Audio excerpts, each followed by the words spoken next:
დღემშვიდობისა BMG-ის პირდაპირ ეთერში ახლა ქალების ნარატივის დროა. მე ჟურნალისტი ნიკა მეგუთნიშვილი ვარ და მომდევნო არასრული 1 საათის განმავლობაში საინტერესო სტუმრებთან ერთად საქმიან ამბებს გაგიზიარებთ. რა თემები გაერთიანდება ჩვენს დღევანდელ ეთერში, ვნახოთ მოკლე ანონსი ამის შესახებ და პირდაპირ ეთერში სულ რამდენიმე წუთში უკვე სტუმართან ერთად დაგიბრუნდებით. საქმიან კვირას და 4 შაბათი დღის დასაწყის ქალების ნარატივით ვაგრძელებთ და BMG-ის გამორჩეულ ტელეპროექტში 4 ივნის 11 საათსა და 30 წუთზე მასპინძლობთ ნინო ციკლაურს და მარიამ კაკაბაძეს. ახალი ქვეყნების გაცნობა, საინტერესო ადგილების აღმოჩენა, სხვადასხვა კულტურის ხალხთან ურთიერთობა ეს სწორედ ისაა, რასაც GoTour მე-12 წელია ქართველ მომხმარებლებს თავაზობს. კომპანიის უპირატესობა კლიენტების მიმართ განსაკუთრებული ინდივიდუალური მიდგომა და მთლიანად მასზე ორიენტაცია, რაც ინდივიდუალურ თუ ჯგუფურ ტურებს მეტად დასამახსოვრებელს ხდის, რომელ მიმართულებებზეა 2025 წელს ყველაზე დიდი მოთხოვნა, ამას ქალების ნარატივში GoTour-ის დამფუძნებელი ნინო ციკლაური გვეტყვის. ინტერნეტი გააქვს? მარტივი კითხვა, რომელიც ყველა მოგზაურობას თანახლავს და კომპანია Mobinex-ის ზაფხულის მთავარი მესიჯიც ეს არის. Mobinex-ი ეს არის პირველი ქართული კომპანია, რომელიც ქართველ მოგზაურებს თავაზობს უსწრაფეს და ბიუჯეტურ roaming ინტერნეტის ახალ ალტერნატივას. უფრო მეტ დეტალს კომპანიის სიახლეებზე ქალების ნარატივში Mobinex-ის თანადამფუძნებელი მარიამ კაკაბაძე ისაუბრებს. სიახლეებით მეწარმეების შესახებ და მათი საქმიანი ისტორიებით. ყოველ სამუშაო დღეს ზუსტად 11 საათსა და 30 წუთზე BMG-ის პირდაპირ ეთერში ტელეგადაცემა, რომელიც არ უნდა გამოგრჩეთ. ქალების ნარატივი. საქართველოდან საზღვარგარეთ მოგზაურობა გაძვირდა, გამყვანი ტურიზმის ბაზრის მოთამაშეების ნაწილი ამბობს, რომ ტურისტული პაკეტების ფასების ზრდასთან ერთად შემცირებულია მოგზაურების რაოდენობაც. კომპანიების მეორე ნაწილი კი პირიქით ჯავშნების ზრდაზე საუბრობს, თუმცა ყველა თან ხვდება, რომ მოგზაურობა ფინანსურად ისეთი ხელმისაწვდომი აღარ არის, როგორც წინა წლებში იყო. როგორ აფასებს ბაზრის ერთ-ერთი მოთამაშე GoTour ამ რეალობას, მისი დამფუძნებლისგან ნინო ციკლაურისგან მოვისმენთ, ისევე როგორც იმ მოლოდინების შესახებ, რომელიც ტურისტულად ყველაზე აქტიურ ზაფხულის სეზონს უკავშირდება. ნინო უკვე ჩვენთან ერთად არის და მასთან ერთად განვაგრძობთ საუბარს. ძალიან დიდი მადლობა თქვენი დროისთვის, სტუმრობისთვის ჩვენთან ერთად და პრინციპში ახლა ზუსტად ის დროა, როდესაც ჩვეულებებს გეგმავენ ადამიანები, როდესაც ასე ვთქვათ, ტურების, მათ შორის წინასწარი ჯავშნების ნაკადებით წესით ტურისტული კომპანიისთვის უნდა იყოს საკმაოდ მზარ დინამიკაში. ამ შემთხვევაში მოდი დავიწყოთ აი ამ რეალობის გათვალისწინებით. დღეს რამდენად არის უკვე დაწყებული აქტიურად აგვისტოსთვის თუ ზოგადად ზაფხულის პერიოდისთვის სამოგზაურო მიმართულებების არჩევანი და შემდეგ უკვე გადავიდეთ ფასებზე. თქვენც თუ გადიხართ იმ კომპანიების კატეგორიაში, რომლებიც ამბობენ, რომ წელს ძალიან გაძვირდა მოგზაურობა. მოგესალმებით და ძალიან მიხარია, რომ კიდევ ერთხელ ვარ თქვენი გადაცემის სტუმარი. კი, რა თქმა უნდა, მეც ამ ბაზრის მოთამაშე სხვანაირად ვერ ვიქნები, იმიტომ რომ რეალურად ეს ფაქტია, მოგზაურობა გაძვირებულია. სამწუხარო ის არის, რომ ადამიანების ხელფასი არ იზრდება პროპორციულად, თქვათ, რაღაც პროდუქტების თუ პროდუქციის გაძვირებას. ამას მარტო ტურისტულ პროდუქტებზეც ვერ ვიტყვით, ხო, აი ყველაფერზე გაზრდილია ფასები, მათ შორის ტურისტულ პროდუქტებზეც. მაგრამ ჩვენი კომპანიის შემთხვევაში არ არის შემცირებული მოთხოვნა, იმიტომ რომ ჩვენ მაინც საშუალო და მაღალი კლასის ნიშა გვაქვს დაჭერილი და რაღაცნაირად ეს ადამიანები ჯერ კიდე ახერხებენ მოგზაურობას, თუმცა ზოგადად, ჩვენ ხომ საუბრობთ ერთმანეთში ტურიზმის სფეროს წარმომადგენლები, ბევრი ადამიანი ვეღარ ფიზიკურად ვეღარ სადღაც 30%-ით ალბათ მომატებულია ფასები, მაგრამ აი აქედან ვისარგებლებ თქვენი ეთერით და რჩევას მივცემ მომხმარებელს, რომ აი ეს წინასწარი ჯავშნები თქვენს ახსენეთ, ხო? დავიწყეთ რეალურად თებერვლიდან. თებერვალში შეეძლოთ ადამიანებს დაეგეგმათ თავიანთი მოგზაურობა, ეს იყოს ზღვისპირეთი თუ არაზღვისპირეთი, ვთქვათ, ივლისი, აგვისტო, როცა ყველაზე აქტიური სეზონია, ასე ვთქვათ, ხო? და აი იმ პერიოდში მართლა წინასწარი ჯავშნები, რასაც თქვია და იწყება წლის დასაწყისში, გაცილებით კარგ ფასში გამოდის მოგზაურობის დაგეგმვა, თან ადამიანებს არ უწევთ პირდაპირ სრული თანხის გადახდა, იხდიან ნაწილს და რაღაც განვადებასავითაც გამოდის და მინდა რომ რაღაცნაირად ყველამ გაიგოს ეს ამბავი, რომ ნუ ეშინიათ წინასწარ გაკეთება ჯავშნებზე. ეხლა რომ მოგუმართავენ ჩვენ და მეუბნებიან რომ წინასწარ დავჯავშნოთ აგვისტო. ეს უკვე აღარ არის წინასწარ დაჯავშნო. ფასსაც ასე ვთქვათ ვერანაირად ვერ გამოდიხარ ეს ვეღარ ვახერხებთ იმ ფასის შეთავაზებას, რაც შეგვეძლო რამოდენიმე თვის წინ შეგვეთავაზებინა. აი წინასწარი ჯავშნების თვალსაზრისით დაახლოებით რა პროცენტული მაჩვენებელი მოდის მათზე, ვინც უკვე ვთქვათ თებერვლიდან, იანვრიდან დაიჭირათ ადარიგი ზაფხულის სეზონისთვის და ამ შემთხვევაში დაახლოებით ფასიც რამდენად უფრო ნაკლები გამოდის დღევანდელთან შედარებით. მინიმუმ 30% არის ნაკლები ფასი, ვიდრე უკვე ეს სეზონზე მოახლოებულ ჯავშნებზე დღეს არსებული ფასებია. ჩვენი კომპანიის შემთხვევაში ნახევარიც არ არის ჯერ ეს საშუალო სტატისტიკით, ვინც წინასწარ ჯავშნის, იმიტომ რომ მაინც გინდა რაღაც საქმიანი ადამიანები არიან, რაღაც ბიზნესი, რაღაც სამსახური და მთლად ესე არ უწევთ. კი, რთულია, რაღაც ნახევარი წლით ადრე დასახო გეგმა. კერძო სტრუქტურებში, ვთქვათ, აი მენეჯერული კადრები, რომლებიც არ ყვევენ, აი კომპანიებმაც დაიწყეს სხვათა შორის, აი რაღაც ნახევარი წლით ადრე განაწილება შვებულებების. აი ესეთ ორგანიზაციებში, სადაც ეს შესაძლებელია, აი მათი თანამშრომლები ახერხებენ, იმიტომ რომ პირობითად იანვარში ანაწილებენ ზაფხულის შვებულებებს და უკვე თამამად ჯავშნიან. მაგრამ აი საკუთარი ბიზნესი ვისაც აქვს და რაღაც ძალიან ბევრი ფაქტორი იკვეთება ხოლმე, ის ადამიანები, ისეთი კატეგორია შეიძლება დღეს დაჯავშნოს და ხვალ გაფრინდეს. კი ბატონო, მოდი ვისაუბროთ მოთხოვნად მიმართულებებზეც. წლების განმავლობაში ორი ბაზარი პოზიციონირებდა ხოლმე, თურქეთი თავისთავად და იყო წამყვან პოზიციაზე და საბერძნეთიც ბოლო წლების განმავლობაში განსაკუთრებით, ასე ვთქვათ, იმყარებდა ამ პოზიციას. წელს რომელი ბაზრები დარჩა ეს ორი ბაზარი თუ დაემატა კიდევ ახლები და წინასწარი ჯავშნების თუ ზოგადი სურათის გათვალისწინებითაც ძირითადად რა მიმართულებებია და აქაც ფასების რამდენად დიდი მასშტაბით დაკორექტირებასთან გვაქვს საქმე. თურქეთი და საბერძნეთი ინარჩუნებს ზაფხულის სეზონზე ლიდერობას, ასე ვთქვათ. საბერძნეთი სხვათა შორის თურქეთზე ისე აიწია ფასები, რომ გაუთანაბრდა თითქმის საბერძნეთს და ამიტომ მოთხოვნა საბერძნეთზე უფრო გაზრდილია, რომ ადამიანები, რომლებიც თურქეთში რამოდენიმე წელი დადიან, თქვა და ამხელა ფასი ხვდებათ, ბარემ წავალ საბერძნეთში თემა ძალიან ხშირად და ამიტომ საბერძნეთს საკმაოდ დიდი მოთხოვნა წამოვიდა იმის მიუხედავად, რომ სამწუხაროდ ჩვენ და წინა წლებში პანდემიამდე იყო პირდაპირი ფრენები, აქეთ ჰალკიდიგზე, აქეთ კრეტაზე, ეხა აღარ, ჰალკიდიგზე არის კიდევ სალონიკში ჩაფრენები, მაგრამ კრეტაზე აღარ არის პირდაპირი ფრენა, მაგრამ ამის მიუხედავად, რომ ვთქვათ, გადაჯდომით უწევთ ადამიანებს მოგზაურობა და ისეთი კომფორტი აღარ არის, როგორც ადრე გქონდა. საბერძნეთი და თურქეთი მოკლედ ლიდერობენ. თურქეთი ყველა საუბრობს იმაზე, პრინციპში ბოლო წლებია თვალს ვადევნებთ ინფლაციის აღმავლო დინამიკას ამ ბაზარზე. თავისი პრობლემები აქვთ და შესაბამისად გასაგებია, რომ ეს ყველაფერი ნებისმიერ პროდუქტის, მათ შორის ტურისტული პროდუქტის ფასზეც ისახება. ამ შემთხვევაში აი ერთწლიან პერიოდში რამდენად გაძვირებასთან გვაქვს საქმე და ეს რას ეხება ეს ძირითადად არ ვიცი დედაქალაქს და თქვათ იგივე სტამბულის ტურიც მოთხოვნადი იყო ხოლმე წლების განმავლობაში თუ მათ შორის უკვე აი კურორტებზეც შეინიშნება სწრაფი ზრდა ფასის. კი, უფრო კურორტებზე ვიტყოდი, აი ამ პაკეტურ ტურებზე სადღაც 25-30%-იანი ზრდა. სტამბული კვლავ რჩება, ანუ ესეთ ერთ-ერთ ძირითად საყვარელ მიმართულებად მარტო ქართველებში არ არის მსოფლიოს პირველი ის არის, ხო, ტურისტების რაოდენობით ხოლმე. ხო, პრინციპში დედაქალაქი ანკარა უფრო არ არის ტურისტული, ხო? არა, ანკარა არა. ანკარა ჩათვალეთ არაფერი, სტამბულია ძირითადად, ხო, ესე ტურისტულად ძალიან საინტერესო და მნიშვნელოვანი და სტამბულში შეიძლება კიდევ ასე ვთქვათ დალაგებული ფასებით აწყობა ტურის, როცა ვთქვათ წინასწარ ვაკეთებთ ამ შემთხვევაში ჯავშანს. აი ხლა მაგალითად ოქტომბერზე ისეთი კაი ფასები ქონდა ავიაკომპანიას გამოშვებული, რომ ძალიან დაბალ ფასში შეიძლება სტამბულის ტურებს აწყობა. ეხლა რო ავაწყოთ, ვთქვათ ოქტომბერ-ნოემბრის ტურები და აი ამიტომ თუმცა აგვისტოს ტურების ბიუჯეტურად აწყობის შანსი უკვე დაკარგულია. ეგ დაკარგულია.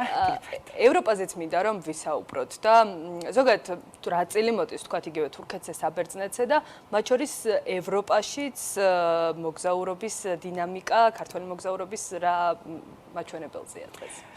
ქართველი მოგზაურები სხვათა შორის ძალიან რაღაცნაირად გაიზარდნენ და სხვა ეტაპზე გადავიდნენ, შეიძლება ითქვას. რას გულისხმობთ საინტერესოა. ხო, მე წაიslе ამ დაკვირვებებში რო ვარ ისე მიხარია. 12 წელია პრინციპში ბაზარზე ხართ და ამაზეც აუცილებლად ვისაუბრებთ თქვენი დაკვირვებებიდან გამომდინარე, როგორ ადაპტირდ შეიცვალა ეს ბაზარი საინტერესოა. ხა დავიწყებ და თქვა მე შეიძლება გავაგრძელოთ კიდე. ადრე თუ რაღაცა აი ესე იყო რაღაცა კონკრეტული მიმართულებები, ეხლა უნდათ ახალი ბაზრები. აი თითქოს სიახლეებისადმი უფრო ადრე თითქოს ეშინოდათ სიახლეები და აპრობირებული რაც ჰქონდათ.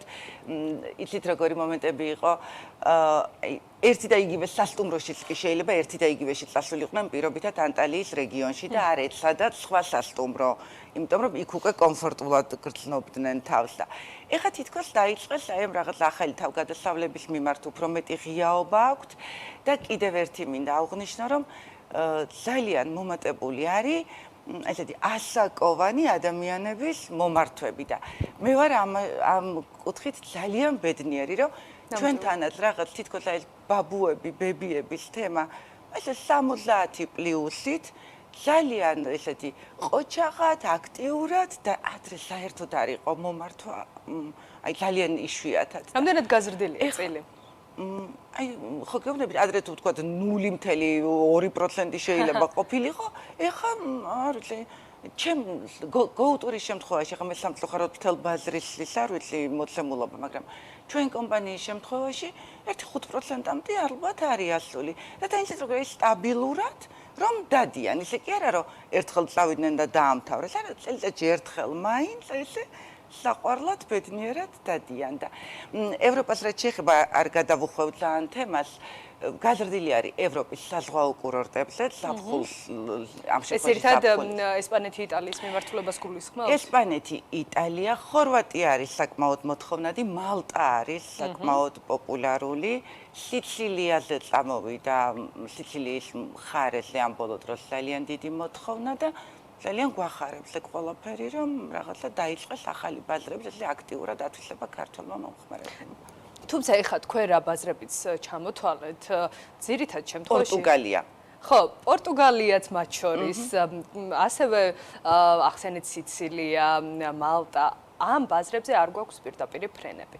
აი ზოგადად ავიაციის და ტურიზმის კორელაციაზეც მინდა რომ ვისაუბრო აუცილებლად. თუ ვთქვათ რაღაც, ესპანეთის, იტალიის ქალაქებთან მიმართებად გვაქვს იგივე ქუთაისიდან და ესეც ქუთაისიდან პირდაპირ რეისები. ზოგადად ასე ვთქვათ, რამდენად ართულებს მოგზაურობას, რამდენად დიდი დისკომფორტია და რამდენად არის დღეს საჭირო, თუნდაც მეტი პირდაპირ რეისის თავის განრიგებსაც თავისი მნიშვნელობა აქვს, ხო, ეგრეთ წოდებულ სლოტებს, რასაც ვეძახით და აი ამ ყველაფრის, ასე ვთქვათ, ერთობლიობა, ამ ყველაფრის გაუმჯობესება რა ბუსტს მისცემდა ტურიზმს, როცა მოთხოვნადია ეს მიმართულებები. მე რაღაცნაირად სულ მაქვს მოლოდინი წლიდან წლამდე, რომ რაღაც უნდა გაუმჯობესეს, იმიტომ რომ ხო ვამბობ, მართლა არის უკვე ჩვენი ბაზარი მზად, აი ამ რაღაც ახალი მიმართულებების ასათვისებლად. მაგრამ ამ შემთხვევაში გვაქვს ძალიან ცუდი მდგომარეობა. ფაქტიურად ეხლა ეს თურქეთზეც რატო ვართ, თქვათ ესე ჩამოკიდებულები, ხო, იმიტომ რომ ყველაზე კომფორტული პაკეტები გამოდის, მან და აი ამ პირდაპირი რეისების გამო. აღარ გვაქვს ბოდრუმში, ან ადრე ნახეთ როგორ იყო წლების წინ თუნდაც, ხო? პირდაპირი ფრენები იყო. იგივე საბერძნეთში, იგივე თურქეთის სხვა კურორტებზე, ბოდრუმი, მარმარისი, კუშადას და ასე შემდეგ. იყო მალტაზე იდგა, სეზონურად მაინც ყენდებოდა. იყო ხორვატიაში, დუბროვნიკში იდგა პირდაპირი ფრენა. იყო აი რაღაცეები. თუმცა ეს ყველაფერი პანდემიამდე დელ რეალობაში დარჩა. აი ამ პანდემიის მერე ისეთი ცუდი სიტუაცია ამ კუთხით თითქოს უარესდება უკვე ყველაფერი. აი ახლა მაგალითად ივნისის შარმელ-შეიხის ფრენებიც კი გაუქმდა, შეჩერებულია დროებით, იმედია მალე აღდგება.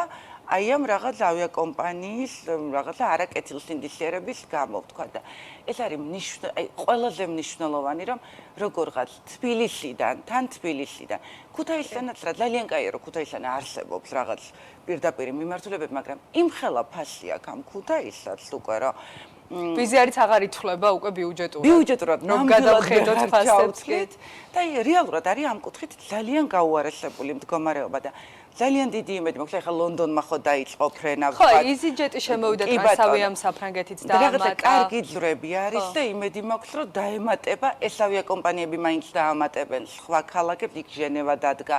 აი ძალიან მნიშვნელოვანია ესენი და იმედი მაქვს რომ რაღაცა მოემართება. თუმცა მაინც ისეთ მიმართულებებზე რჩება ლონდონს და შვეიცარიას, არ ვიცი ახლა თქვენ შემთხვევაში როგორ არის, მაგრამ ზოგად ბაზარზე არ მგონი ემხელა წილი ეკაოს გამყვან ტურიზმში, რამდენიც თუნდაც ის პოპულარულ მიმართულებებზე და მაგას ვიმედოვნებ, რომ იმედია თუნდაც აი ეს კომპანიები, რომლებიც შემოვიდნენ, ესენი მაინც დაამატებენ აი ამ უფრო პოპულარულ მიმართულებებს და იმედი მაქვს, რომ ახალი ავიაკომპანიებიც შემოვლენ. კი ბატონო, 12 წელია უკვე ბაზარზე ხართ, როგორც აღნიშნეთ და ზოგადად რა აჩვენა ამ 12 წელმა, როგორ პოზიციონირებს დღეს GoTour ბაზარზე და რა არის ის ნიშა ხელწერა, რასაც თქვენს თავაზობთ მომხმარებლებს, როგორც ინდივიდუალური, ასევე ჯგუფური ტურების თვალსაზრისით და აქვე გკითხავთ კიდევ ერთ კითხვას, ძალიან გაჯერდა ბაზარი, კონკურენცია მიმატა, ყოველ ფეხის ნაბიჯზე ახალი ტურისტული იხსნება და ზოგადად ეს რა მოცემულობას ქმნის ეს და რამდენად ართულებს თუნდაც კონკურენტული უპირატესობის შენარჩუნებას.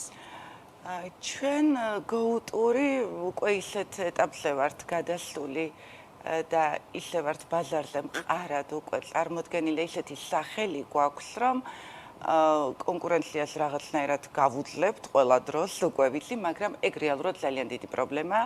აი ამ ასლარად ნებისმიერს რო შეუძლია ქართველს თუ უცხოელს ტურისტული კომპანია გააკეთოს, ოფისი არ ქონდეს, არანაირ პირობებს არ ეკმაყოფილებდეს. აი ახლა ცოტა ხნის წინ ატეხილი იყო ამბები არაკეთილსინდისიერ კომპანიებზე და რატომ უნდა ვისრვებოდეთ ამ ბაზარზე მოღვაწე ნამდვილად აი გადაყოლილები მგზავრებზე და მათ უფლებებზე და ასე შემდეგ. ეს კომპანიები რატომ უნდა ვიხარშებოდეთ ასე ვთქვათ ერთ ქვაბში? ლიცენზირებაც არ ხდება. არაჯანსაღ კონკურენციაზე, იმიტომ რომ ბევრისგან მსმენია თქვენ ეგ არის ჩვენთან კონკურენცია იმ კატეგორია კომპანიებში, რომლებიც მართლა კომპანიებს ვეძახი, იქ არის საკმაოდ კარგი კონკურენცია, ურთიერთობებიც ჩვენ შორის ერთმანეთში დახმარებაც, გვერდში დგომაც, მაგრამ აი ეს რაღაც გაურკვეველი სუბიექტები, რაც არსებობენ და ვინ იხსნება, ვინ იკეტება, რომ ვერ ვასწრებთ გააზრებას, არსად არ ჩანან თან არანაირ ღონისძიებებზე, არანაირ დაჯილდოებებზე, არანაირ პირობითად საქმის უამრავი პრობლემა, რაზეც ხდებით მსჯელობთ. ესენი საერთოდ ვინ არიან, არ ვიცით და რეალურად აფუჭებენ აი ამ ბაზარს, რომელსაც GoTour და ჩემი კოლეგა წარმატებული და სანდო კომპანიები მე რაღაცა ვიწვევით ერთ იმაში, რომ ტურისტულებს არენდოთ და რაღაცა გაგონილი გექნებათ, ხო, ესეთი რაღაც გამოძახილები და რატო, როცა ჩვენი ტურისტებისთვის დღე და ღამე ვშრომობთ, მუშაობთ და აღარ ვიცით როგორ გავალამაზოთ, რა შევმატოთ ამ ჩვენ ტურებს, რომ მგზავრები იყვნენ ბედნიერები. ჩვენ ნიშას რაც შეეხება და ხელწერას ამ ბოლო დროს ვიცახდი სხვადასხვა თქვა ლურამ ხეიძემ ესეთი შეფასება ჩვენ კომპანიაზე და დიდ მადლობას მოვუხდი აქედან ფსიქოლოგი რომ არის ბატონი ლურაბი რომ ეს GoTour-ის ხელწერაო საოცარი ადამიანების შეკრებაო თავის ტურებშიო და ნამდვილად აი ესე თამამად ვიტყვი რომ ჩვენ ჯგუფური ტურები რომლებიც ერთ-ერთი უკვე ძალიან მნიშვნელოვანი ნაწილი გახდა ჩვენი კომპანიის ძალიან ბევრი ბენეფიტები გვაქვს გარდა იმისა რომ საოცრად გვაქვს დაგეგმილი ტურები, მართლა ისეთი ადამიანები იკვეთებიან და დღეს ეს კომუნიკაცია არის ყველაზე დიდი ფუფუნება, მე მგონი, რაღაცა მშვიდ და ნორმალურ გარემოში. და კიდევ და ნელ-ნელა გეგმებისკენაც წავიდეთ დრო ცოტა გვაქვს და რა სიახლეებს უნდა ელოდონ მოგზაურები თქვენი კომპანიისგან უკვე 12 წლიანი პერიოდის შემდეგ ასე ვთქვათ. აი გავაგრძელებ ისევ ამ ჯგუფური ტურების კუთხით, იმიტომ რომ ძალიან კარგად გამოგვივიდა ეს დიდი ხანია დავიწყეთ, მაგრამ ეხა უფრო გავაქტიურდით და ეხა ჩვენთვისაც ახალ ბაზრებზე გავდივართ. მაგალითად, პირველი ტური მქონდა ეთიოპიაში, შარშან, მერე ასეთ საინტერესო ტური მქონდა ბრაზილიაში, ევროპის ქვეყნებს აღარ ვამბობ, რომ ძალიან ან ნახეთ, ჩვენი ევროპა გვაქვს თქო, მაგასაც კი ვიცახი, ან ჩვენ არ დავდივართ სტანდარტულ ქალაქებში, დავდივართ პატარ-პატარა ისეთ კუთხე კუნჭულში, სადაც მგზავრი თვითონ ვერ ივლის, ან თუ წავა, გაცილებით ძვირი დაუჯდება, ვიდრე ჩვენ ვთავაზობთ და აი ხა ლონდონის ვახსენეთ და ორშაბათს მივფრინავთ ლონდონში ჯგუფთან ერთად და ძალიან საინტერესო ტური გამოგვივიდა საელჩოს ბრიტანეთის საელჩოს მხარდაჭერით იქვესრებით ლონდონის TechWeeks გამოფენას, ძალიან დიდი ტექნოლოგიური გამოფენა არის ლონდონში და ივლისში მივდივართ სამხრეთ კორეაში.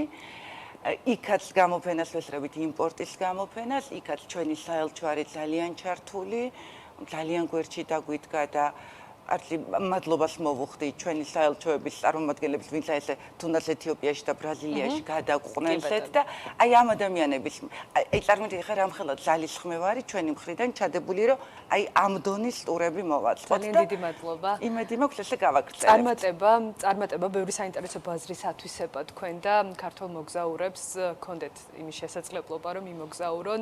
ეს ფინანსური თუ არ მხოლოდ ფინანსურ შესაძლებლობებს გულისხმობ. წარმატება კიდევ ერთხელ Go Tours, ნინო ციკლაური Go Tours დამფუძნებელი იყო ჩვენთან ერთად, სანამ რეკლამაზე გავალთ, სიუჟეტს გიტოვებთ, მიმდინარე წელი მოდის ინდუსტრიისთვის არაერთი ცვლილებით დაიწყო და ეს ტენდენცია დღესაც გრძელდება. ცვლილებებში კი მაღალი მოდის ბრენდების, კრეატიული დირექტორების, საქმიანობის, სხვადასხვა კომპანიაში გაგრძელება იგულისხმება ეს ლიდერული ცვლილებები. მოდის ინდუსტრიაში მიმდინარე ფართო ტენდენციებს ასახავს. ამის შესახებ გთავაზობთ ვიდეო ისტორიას და რამდენიმე წუთში უკვე სტუმართან ერთად რეკლამის შემდეგ დაგებრუნდებით.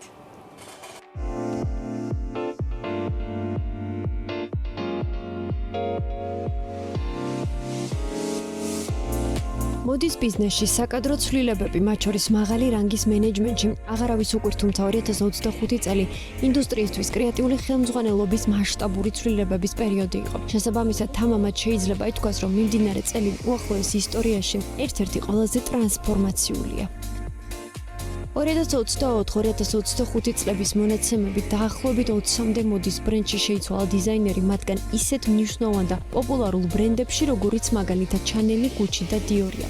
ცვლილებებზე საუბრისას პირველი და ერთ-ერთი ყველაზე მნიშვნელოვანი ჯონათან ანდერსონის Dior-ში გადასვლაა. ის ბრენდის მამაკაცის ქალის და ოტკუტიური ხაზებს უხელმძღვანელებს და ერთადერთი კრეატიული დირექტორი იქნება. მსგავსი ნაბიჯი ბოლო პერიოდში მხოლოდ თავად კრისტიან დიორის ეპოქაში განხორციელდა. ანდერსონი, რომელიც ცნობილია თავისი ინოვაციური ხედვით და წარმატებული შედეგებით ბრენდ Louis-ში, სავარაუდოდ Dior-ში ახალ და არაორდინარულ ხედვას შემოიტანს.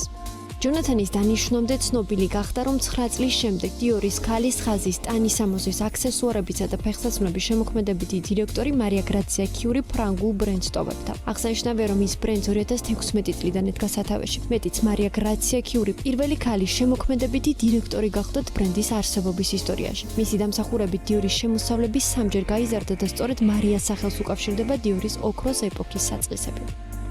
ნიშნავენ ცვლილებებს შორის იყო დონატელა ვერსაჩეს გადაწყვეტილება. დიზაინერმა იტალიური ბრენდის შემოქმედებითი დირექტორის პოზიცია დათმო. დონატელას მაგივრად ბრენდს მიუვმიუს დიზაინერი დარიო ვიტალი უხელმძღვანელებს.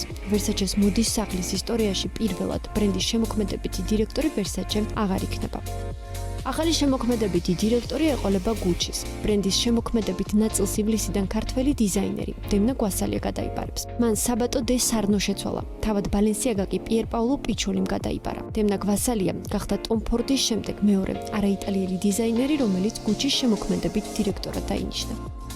2025 წელს ცვლილებები იყო Chanel-ში, რომელიც შესაძლოა ერთ-ერთი ყველაზე მასშტაბური აღმოჩნდეს, რადგან Chanel-ის შემოქმედებითი ხელმძღვანელის პოზიცია მოდის ინდუსტრიაში ყველაზე სასურველ სამუშაოდ ითვლება. მეტიც, მიმდინარე წლამდე ამ პოზიციას ბრენდის არსებობის ისტორიაში მხოლოდ 3 დიზაინერი იკავებდა, მათ შორის ლეგენდარული Coco Chanel, ასევე ლეგენდად მიჩნეული კარლ ლაგერფილდი და ვირჟინი ვიარი. გასული წლის დეკემბერში ცნობილი გახდა, რომ ფრანგი ბელგიელი მეთიუ ბლაზი მეოთხე დიზაინერი იქნება, რომელიც Chanel-ის მოდის სახლს ჩაუდგება სათავეში. მეთიუს სადებიუტო კოლექცია 2025 წლის შემოდგომაზე წარდგება პარიზის მოდის კვირეულის ფარგლებში.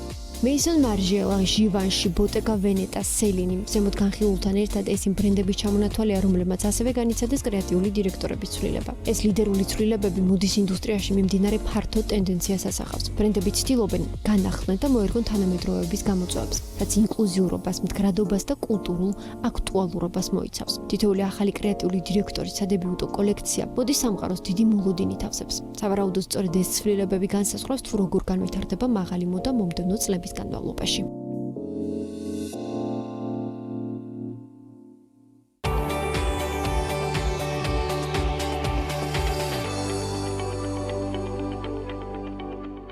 დავბრუნდით პირდაპირ ეთერში და პრინციპში ტურიზმის თემას არც ამ ბლოგში შორდებით თანამედროვე რეალობაში მოგზაურობა რის თუ არა ინტერნეტის გარეშე არის წარმოუდგენელი და სწორედ ამ რეალობაზე საპასუხოდ ქართულმა კომპანიამ Mobinex-მა 2 წლის წინ განსაკუთრებით მოგზაურებისთვის საინტერესო პროდუქტი ჩაუშვა, რომელიც როგორც SIM კარტის, ასევე ისიმის გააქტიურებით სულ რამდენიმე წამში ინტერნეტის პრობლემა სრულად გიგვარებთ და თქვენზე მორგებულ პაკეტსაც გთავაზობთ როგორც ფასის, ისე ხანგრძლივობისა თუ გამოყენების ხანგრძლივობის, ასევე დაფარვის არეალის მიხედვით. მოკლედ, Mobinex-ის 2 წლიან ოპერირების პერიოდს ვაჯამებთ და ამის მიღმა სიახლეებიც არაკლიათ და ამ ყველაფერს ერთად ახლა მარიამ კაკაბაძისგან, Mobinex-ის თანადამფუძნებლისგან მოვისმენთ, რომელიც გვერდდება ჩვენს პირდაპირ ეთერში. მარიამ, მადლობა თქვენი დროისთვის და სტუმრობისთვის ჩვენთან ეთერში. ჩვენ გასულ წელს ვსაუბრობდით, ჯერ კიდევ 1 წლიან ოპერირებას ვაჯამებდით და ძალიან ბევრი სიახლე გქონდათ, რომელსაც აანონსებდით პრინციპში მთელი წლის განმავლობაში თქვენი მომხმარებლებისთვის. მოგზაურები არიან ალბათ ეს მომხმარებლები, ძირითადად ამაზეც ვისაუბრებთ. დღეს უკვე რამდენად სისრულეში მოვიდა ეს სიახლეები, რასაც გასულ წელს აანონსებდით და რა შედეგები დაიდო 2 წლის თავზე? ფაქტობრივად უკვე მესამე სეზონია, მესამე ზაფხული არის ქართულ ტურისტებს ვთავაზობთ სამოგზაურო ინტერნეტს საზღვარგარეთ წასვლის დროს და ამ პერიოდის განმავლობაში საკმაოდ განვითარდა ჩვენი მომსახურებაც და ბაზარიც, რაც მთავარია. გარდა იმისა, რომ ქართულ ტურისტებს ვთავაზობთ აი ჩვენს მომსახურებას, ახლა უკვე შევედით სომხეთის ბაზარზეც, რაც ასევე მნიშვნელოვანია და ვცდილობთ, რომ გავაფართოვოთ. ასევე არის მოთხოვნა სხვა ქვეყნებისგან, მაგალითად ამერიკისგანაც და იქიდან გამომდინარე, რომ ჩვენს მომსახურებას არ აქვს არანაირი საზღვარი და ყველაფერი დისტანციურად ხდება განსაკუთრებით ისიმის მიმართულებით, შესაბამისად ფართო მასშტაბიანი არის ეს ყველაფერი და აქედან გამომდინარე დიდი გეგმები გვაქვს კიდევ. აი მოდი ახლა სომხეთის ბაზარი ახსენეთ და აუცილებლად მინდა რომ ეს თემა განვავრცოთ. პრინციპში საერთაშორისო ექსპანსია აქედან დაიწყო რეალურად Mobinex-ის ისტორიაც, იმიტომ რომ ბრიტანეთში დაფუძნდა როგორც პირველი ქართული მობილური ოპერატორი და ამას ყოველთვის ხაზგასმით აღნიშნავთ ხოლმე და აქაც პირველები იყავით ამ ბაზარზე. და შარშან ჯერ კიდევ საუბრობდით პერსპექტივაზე სხვა ბაზრების აგითვისებიათ უკვე და ეს ნაბიჯებიც მინდა რომ მიმოვიხილოთ, როგორ შეხვედით, როგორ პოზიციონირებთ დღეს სომხეთის ბაზარზე და რატომ აირჩიეთ, ასე ვთქვათ, სტარტი სწორედ ამ ჩვენი მეზობელი ქვეყნიდან. ზოგადად ჩვენი ერთ-ერთი მთავარი მიზანი არის, რომ ლოკალურ ბაზარზე მომემსახუროთ ჩვენს აბონენტებს მათთვის კომფორტულ გარემოში და საკომუნიკაციო ენაზე. იქნება ეს მაგალითად ქართველებისთვის ქართული ენა თუ სომხებისთვის სომხური ენა. შესაბამისად, ანუ ყველაზე უფრო ახლო მეზობელი ქვეყანა რაც იყო და ბიზნეს კონტაქტებიდან გამომდინარე, უფრო მეტად გაგვიმარტივდა ამ მიმართულებით. ცალკე გვაქვს ვებგვერდი Mobinex-ის სომხეთის მიმართულებით, სადაც შესაბამისად შესაძლებელი არის, რომ ეროვნულ ვალუტაში მოახდინონ ტრანზაქციაც, კომუნიკაციაც გვაქვს სომხურ ენაზე, მხარდაჭერის გუნდიც სომხურენოვანი არის და იქ არსებული ტურისტული კომპანიები ძალიან აქტიურად გვეთანამშრომლებიან. ანუ ადგილობრივ კადრებსაც ასაქმებთ, გამომდინარე იქიდან რომ მხარდაჭერა შესაძლებელია ადგილობრივ ენაზე და რამდენ თვეს ითვლის თუ რა პერიოდს ზოგადად ოპერირებთ? სომხეთის ბაზარზე დაახლოებით უკვე 8 თვე არის აქტიურად ვართ შესულები. იქიდან გამომდინარე რომ მხარდაჭერის გუნდი შესაძლებელია დისტანციურადაც გვყავდეს, არიან ადამიანები, ვინც არიან ლოკალურად დასაქმებულები, მაგრამ ჩვენს კომპანიაშიც არიან ქართველები. აქედან მართავთ უკვე სომხეთის ბაზარსაც. დაახლოებით რამდენად მოგიწიათ დასაქმებულების წილის ზრდა ამ ბაზრისთვის? მაგ შემთხვევაში ანუ უფრო პარტნიორი კომპანიები გვაქვს, ვინც გვეხმარება აი ამ ბაზრის გაზრდაში.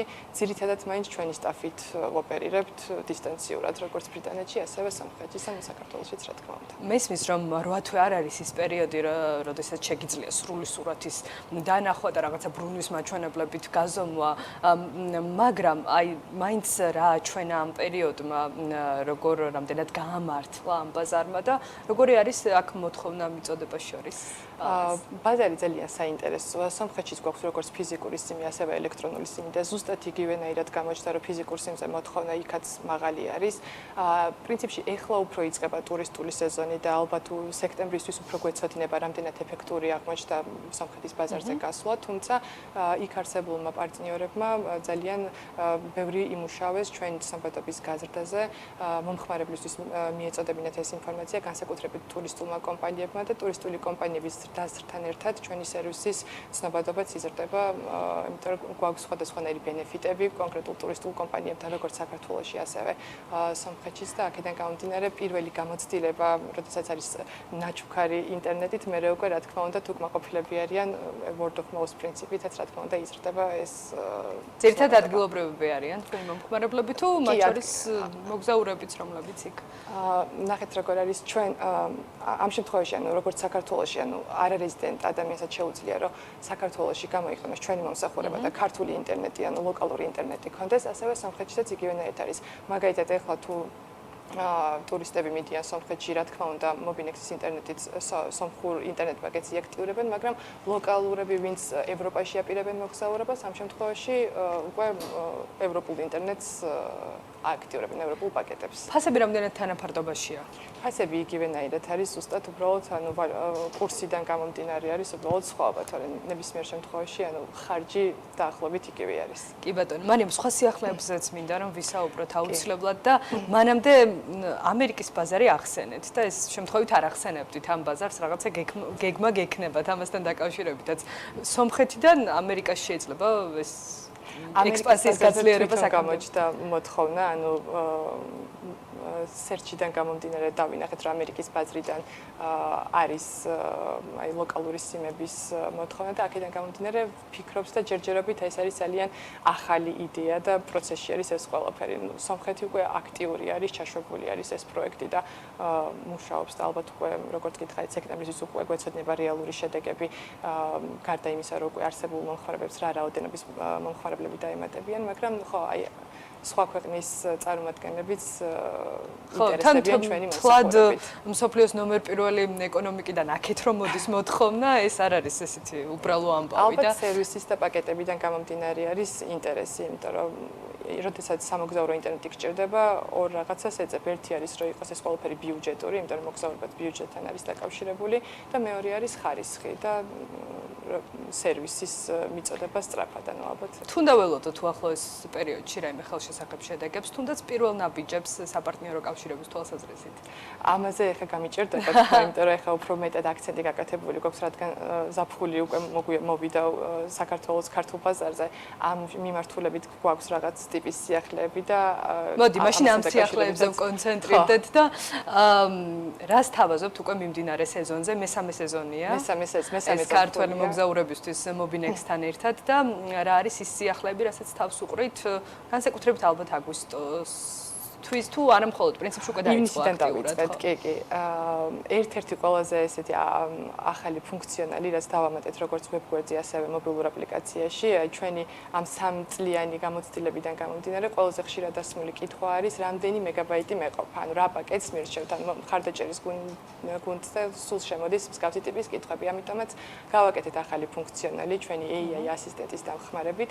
შედიხარ, იქ წერ რომელ ქვეყანაში ან ქვეყნებში აპირებთ მოგზაურობას, უთითებ სამოგზაურო პერიოდს და ჩვენი AI ასისტენტი ავტომატურად გიგენერირებს ყველაზე ხელშესახებ და ყველაზე რელევანტურ პაკეტებს ის რაც მოგზაურობისთვის დაგჭირდება. ეს ძალიან კომფორტული არის განსაკუთრებით იმ ადამიანებისთვის, რომლებმაც ჯერ არ იციან, თქვა რამდენი მეგაბაიტი იქნება 3 დღისთვის ან 5 დღისთვის მათთვის საკმარისი და პირდაპირ ესე ხელოვნური ინტელექტი სხვათა შორის მოგზაურობასაც არაჩვეულებრივად გვიგეგმავს.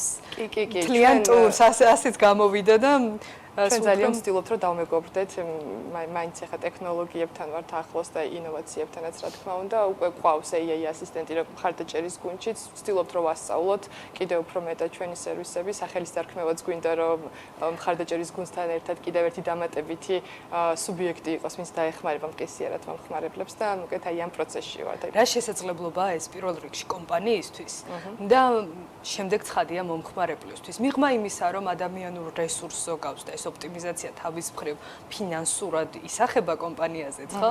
ამის გარდა რა ბენეფიტები აქვს, რაც პრინციპში სხვებისთვისაც ამ მაგალითის გაზიარება იქნება, ვინც ჯერ კიდევ სკეპტიკურად უყურებს ხელოვნურ ინტელექტთან ინტეგრაციას.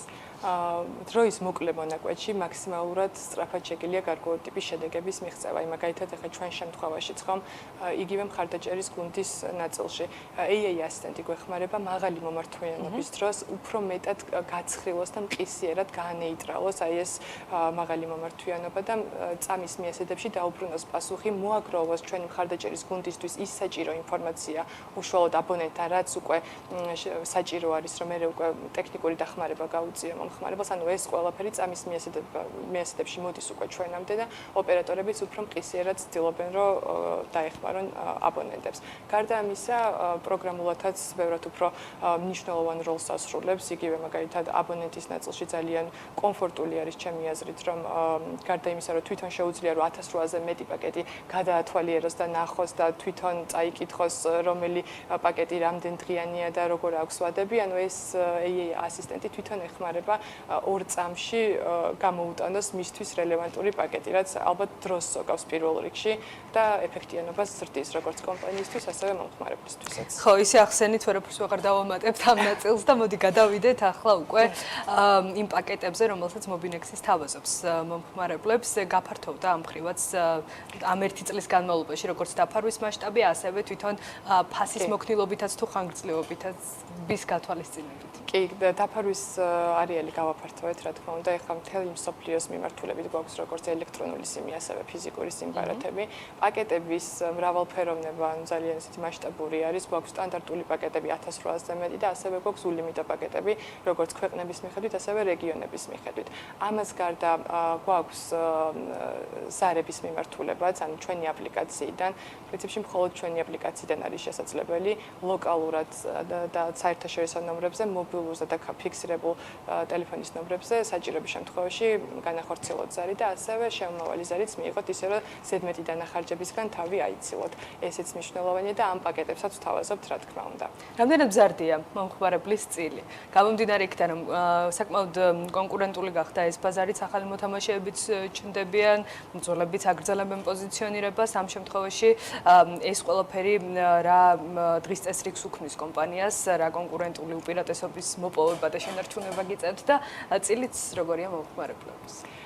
კონკურენტუნარიანობაზე იმას ვიტყვი, რომ ძალიან კარგია კონკურენტული ბაზარი, როდესაც არის ეს მობილური ოპერატორების ნაწილში ძალიან მნიშვნელოვანი არის, ამ დროს უფრო მეტად ტონუსში არის კომპანია და უფრო მეტად ცდილობს, რომ ხარისხი დადოს, უფრო მეტად პროდუქტული იყოს და მრავალფეროვნება შესთავაზოს აბონენტს. ყველაზე უფრო მნიშვნელოვანი არის, რომ აბონენტისთვის მრავალფეროვანი ბაზარი იყოს. ამ შემთხვევაში პირიქით ვემხრობი კონკურენციას, თუმცა ის ნაწილი, რომ ჩვენ ვიყავით პირველები, ვინც ქართულ ბაზარზე ვთქვით, რომ სამოგზაურო ინტერნეტის კუთხით შეიძლება ბევრად უფრო სწრაფად და ბიუჯეტურად მიიღო მომსახურება ქართულ ენაზე 24/7-ზე, ანუ ეს ფაქტი უცვლელი არის და ანუ ამით ვამაყობთ, რა თქმა უნდა. ძირითადად რა მიმართულებები არის ხოლმე მაინც გამოკვეთილი, თუ და ალბათ აკეთებთ ამის სტატისტიკასაც, საითკენ უფრო მიდიან Mobinex-ის ინტერნეტი.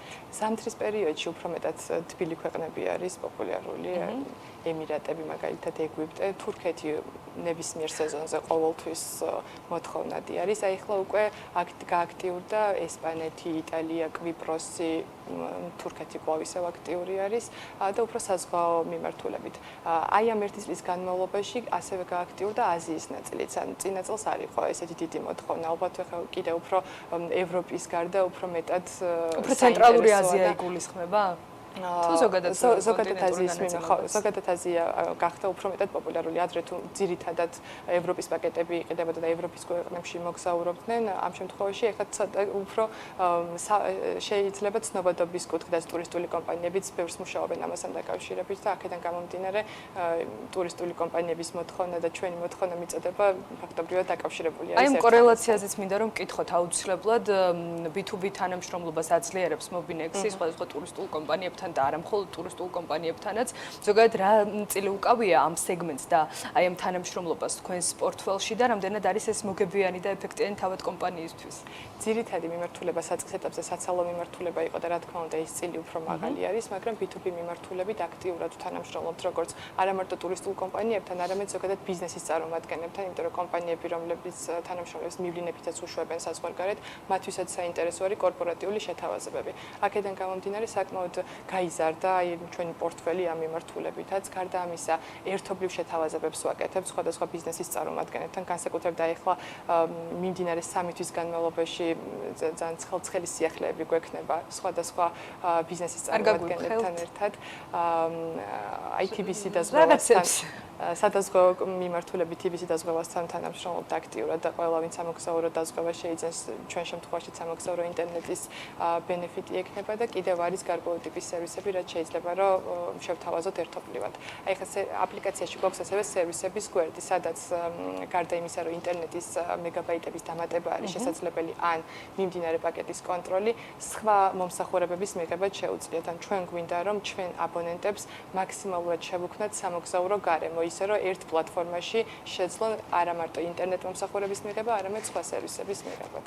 და ბოლოს მარიამ, სანამ შევაჯამებდეთ და დაგემშვიდობებოდეთ ნელ-ნელა დასასრულისკენ უნდა წავიდეთ დროის დეფიციტიდან გამომდინარე, აუცილებლად მინდა რომ ვკითხოთ ბრიტანეთის ბაზარზე, სადაც პირველ ქართულ მობილურ ოპერატორად პოზიციონირებთ და დღეს უკვე რა მიმართულებით ხართ წარმოდგენილი, რამდენად აღმოჩნდა სტაბილური ბაზარი ეს კომპანიისთვის და რამდენად ისახება კიდევ განვითარების პერსპექტივა თუ გაძლევთ პოტენციალი ამის შესაძლებლობაში. ბრიტანეთის ბაზარი საკმაოდ მნიშვნელოვანი არის ჩვენთვის და Mobinex-ის ისტორიისთვის, იმიტომ რომ ეს ბრიტანეთის ბაზარი იყო საწყისი ზოგადად ჩვენი ოპერირების და ვირტუალურ მობილურ ოპერატორად შექმნის.